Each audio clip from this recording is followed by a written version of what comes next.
Global EV transition is inevitable. And I am joined today by Randy Kirk, who's going to tell us all about that because we keep hearing the big three is pulling back. EV is Volkswagen is scaling back their ambitions, whatever it may be. But the pace has not stopped. And we are going to discuss that because we have hit 19% globally.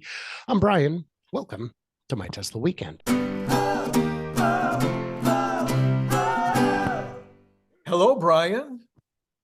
Hello, Randy. So just a few years ago, we were in the single digits, 4%, 5, 6, 7, 8%. Last year, we were at, I think, 12 or 14%. Now we're at 19% of global auto sales are EVs. And the list is very exciting. Have you heard that these numbers are slowing or growing? What have you heard? Well, I've heard something on the order that Tony Seba got it right again, and these numbers are roughly growing 50% per year. And I did a little extrapolation on that the other day, and it turns out that that would mean 100% of all cars will be EV in 2028, which I've been saying for years and years, but I got it from Tony. It's nothing I invented. Tony Seba is running a very dangerous game by revealing his ability to see the future.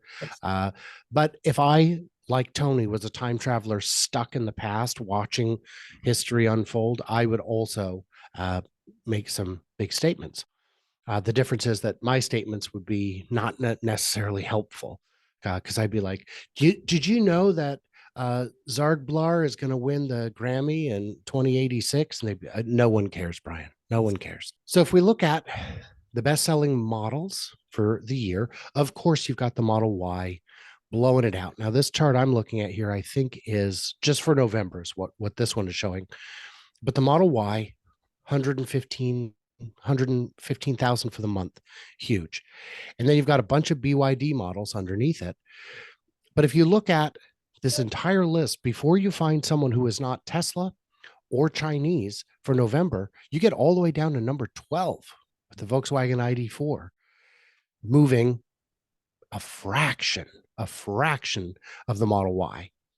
And the ID3 is the only other brand that isn't Tesla or Chinese. Yeah. So you've seen the big three scaling back their ambitions. Yes. And we talked earlier before the show started, the big three has also scaled back their Super Bowl ambitions. That was shocking to me. I can't believe that General Motors doesn't want to run a Tesla ad again. Because as you recall, every EV ad in America is a Tesla ad, whether it wants to be or not.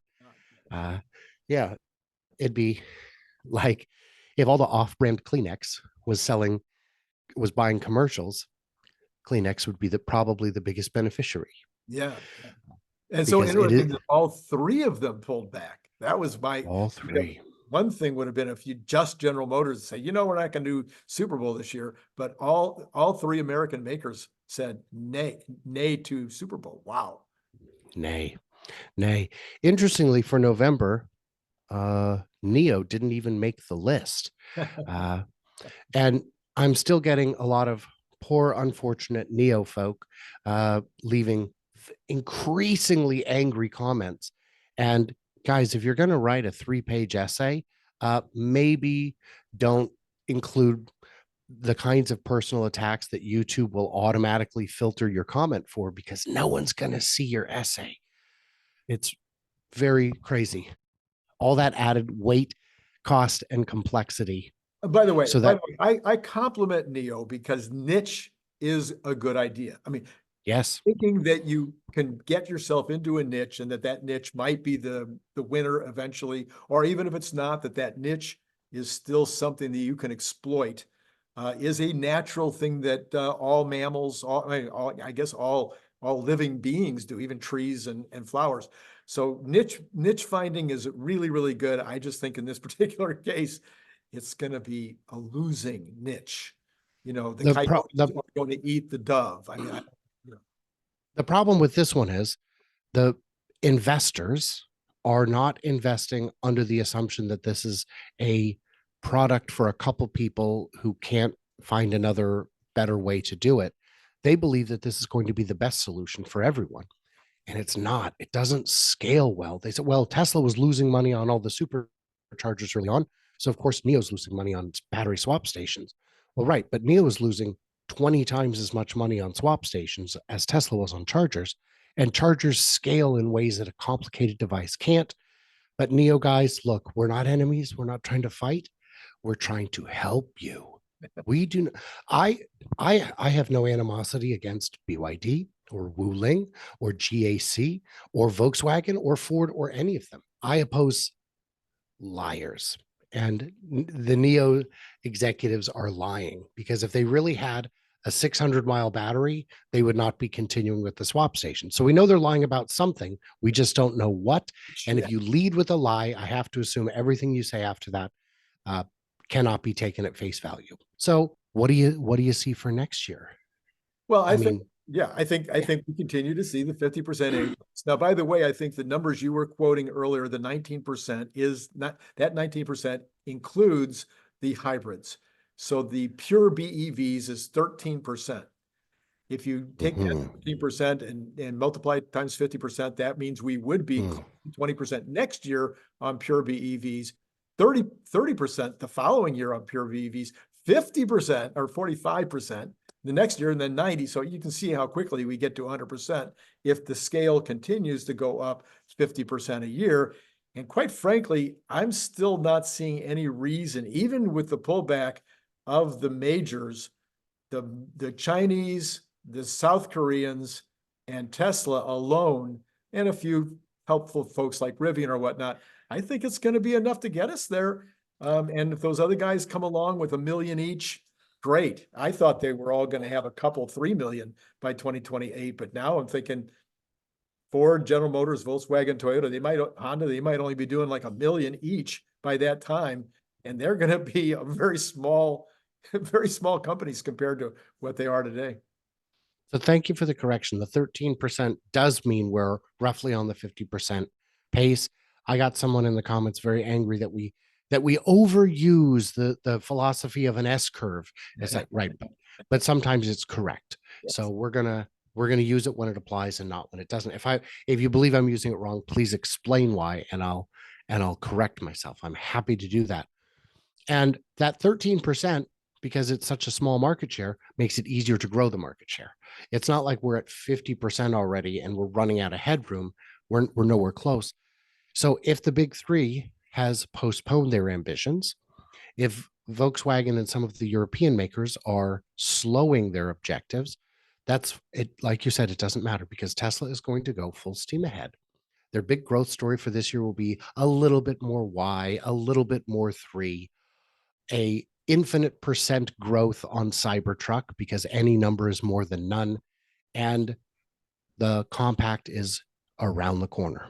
We may see production as early as the end of this year, but in the next 2-3 years, we expect it to be absolutely huge. And China is showing no signs of slowing down.